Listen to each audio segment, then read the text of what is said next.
सभी को राधे राधे। आज हम कार्तिक मास महात्म्य कथा अध्याय 6 सुनेंगे। नारद जी बोले, जब 2 घड़ी रात बाकी रहे तब तुलसी की मृत्तिका, वस्त्र और कलश लेकर जलाशय पर जाए। कार्तिक में जहाँ कहीं भी प्रत्येक जलाशय के जल में स्नान करना चाहिए। गर्म जल की अपेक्षा ठंडे जल में स्नान करने से 10 गुना पुण्य होता है। उससे 100 गुना पुण्य बाहरी कुएं के जल में स्नान करने से होता है। उससे अधिक पुण्य बावड़ी में और उससे भी अधिक पुण्य पोखर में स्नान करने से होता है।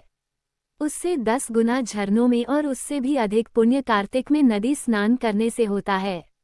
उससे भी 10 गुना पुण्य वहाँ होता है जहाँ 2 नदियों का संगम हो, और यदि कहीं 3 नदियों का संगम हो तब तो पुण्य की कोई सीमा ही नहीं।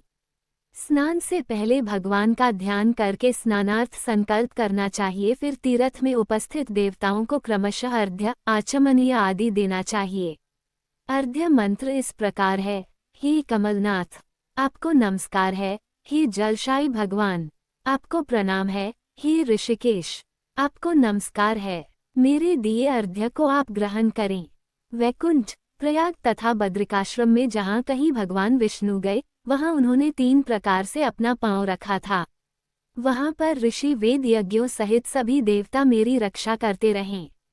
हे जनार्दन, हे दामोदर, हे देवेश, आपको प्रसन्न करने हेतु मैं कार्तिक मास में विधि विधान से ब्रह्म मुहूर्त में स्नान कर रहा हूँ। आपकी कृपा से मेरे सभी पापों का नाश हो। हे प्रभु, कार्तिक मास में व्रत तथा विधिपूर्वक स्नान करने वाला मैं अर्घ्य देता हूँ, आप राधिका सहित ग्रहण करें। हे कृष्ण, हे बलशाली राक्षसों का संहार करने वाले भगवान, हे पापों का नाश करने वाले, कार्तिक मास में प्रतिदिन दिए हुए मेरे इस अर्घ्य द्वारा कार्तिक स्नान का व्रत करने वाला फल मुझे प्राप्त हो। तत्पश्चात विष्णु, शिव तथा सूर्य का ध्यान करके जल में प्रवेश कर नाभि के बराबर जल में खड़े होकर विधिपूर्वक स्नान करना चाहिए। गृहस्थी को तिल और आंवले का चूर्ण लगाकर तथा विधवा स्त्री व यति को तुलसी की जड़ की मिट्टी लगाकर स्नान करना चाहिए।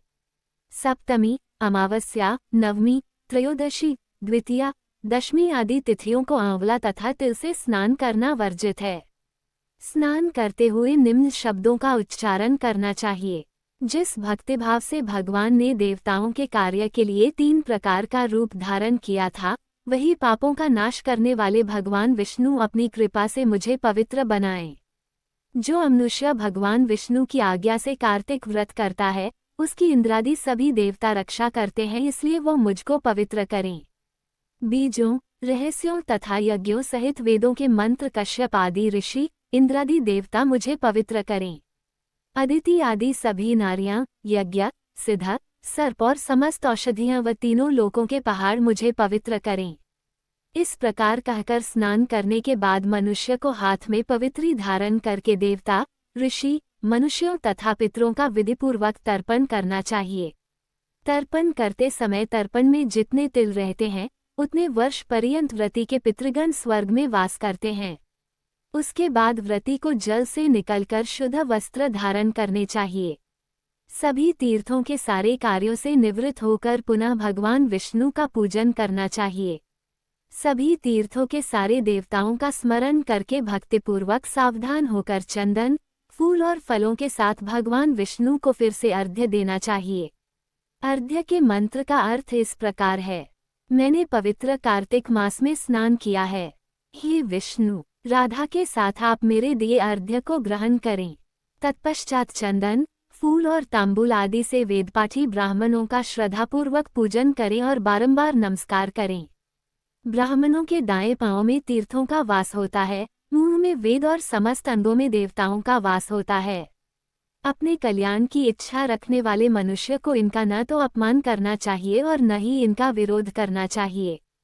फिर एकाग्रचित होकर भगवान विष्णु की प्रिय तुलसी जी की पूजा करनी चाहिए। उनकी परिक्रमा करके उनको प्रणाम करना चाहिए। हे देवी, हे तुलसी, देवताओं ने ही प्राचीन काल से तुम्हारा निर्माण किया है और ऋषियों ने तुम्हारी पूजा की है।